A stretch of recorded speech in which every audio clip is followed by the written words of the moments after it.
After the wild success of Sonic the Hedgehog in the summer of 1991, Sega decided to cash in on their hot new property. Plush toys, arcade games, and of course a sequel would all come out within the next year. When Sonic 1 was completed, the original Sonic team was split up, with Yuji Naka and others going to San Francisco to make Sonic 2 at the Sega Technical Institute, while Naoto Oshima stayed behind and worked on a Sonic project for the upcoming Mega CD add-on. Sonic the Hedgehog 2 was released in November of 1992 to greater fanfare than the previous game, establishing Sonic the Hedgehog as an icon among video game characters. While Sonic 1 revolutionized the physics of speed and momentum in gaming, Sonic 2 expanded on that original idea by adding the new Spin Dash move, as well as the addition of Tails as a second playable character. With two leading characters, a multiplayer mode was now possible, allowing for a second player to control Tails in the main game, and a competition mode where you could race against a friend. The game was built on an upgraded version of the first game's engine, and during development the plan was more ambitious than the final result, which doesn't stray too far from the first game. The original idea was for Sonic 2 to feature a time travel storyline similar to the one in Sonic CD. Several levels were scrapped from the final game, such as Wood Zone and Hidden Palace Zone. In the late 90s, a vastly different beta version of Sonic 2 was discovered on a Chinese fan site. This version was a prototype stolen from a toy show where Sega were demonstrating the game. This Sonic 2 prototype featured levels, assets, and character sprites that weren't found in the final game.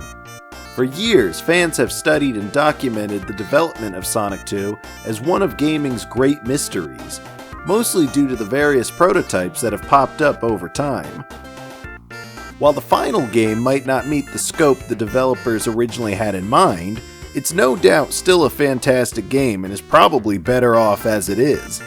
The game has a great sense of pacing, never keeping you in a stage for longer than you need to be there. Each level has its own themes which expand upon the ideas of environmentalism versus industrialization established in the first game, with the progression of levels showing Sonic's world go from lush and green to dank and oily. The first Sonic was a colorful game, but in comparison to Sonic 2 it looks downright gray. Sonic 2 has a bright, wonderful color palette that makes every setting come alive. The character animations feel like a significant upgrade to the set used in Sonic 1, which were reused in Sonic CD. Sonic 2, in a way, feels almost like a do-over of Sonic 1. There's more levels, but the levels have direct parallels to those from Sonic 1, or, in the case of Hilltop Zone, are recolored, rearranged versions of other Sonic 2 stages. The addition of Tails as a sidekick character who follows Sonic and can be controlled by a second player was iconic, and has since become a staple of the franchise. Sonic 2 is an important game that holds up well compared to other games of its era, and it's certainly more than just a cosmetic upgrade of the first game, but I've noticed that each Sonic game in the classic franchise is an improvement over the previous game. Each game stands alone on its own merits, but when looked at together they show a steady rise in quality as the years go by. For this retrospective, as with the Sonic 1 retrospective, I played the 2013 remake by Christian Whitehead and Simon Tomley. To me, this is the definitive Sonic 2 experience, as with Sonic 1 and Sonic CD. Using Whitehead's retro engine, they were able to successfully recreate Sonic 1, 2, and CD for modern platforms. These releases would eventually lead to the development of Sonic Mania, the first original classic-style Sonic game since 1994. A notable Easter egg included with this version of Sonic 2, and only this version, is the inclusion of the Hidden Palace Zone as a fully realized stage with an original boss. As mentioned earlier, the Hidden Palace Zone was found partially playable in one of the Sonic 2 prototypes, and it became somewhat of a legend among the fan community.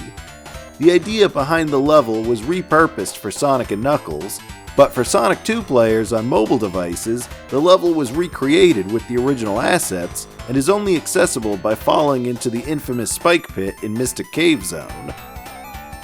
Sonic the Hedgehog 2 is a great game that still holds up well nearly 30 years later.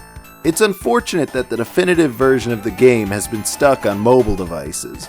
For some reason, Sega has been reluctant to port the Sonic 1 and 2 remakes to any new consoles or devices.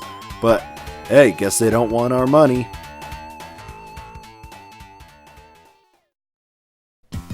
Thanks for watching. If you enjoyed this video, please like and subscribe and hit the bell icon to be notified of future videos. If you really like us, subscribe to our Patreon to catch all our future videos first. Peace out.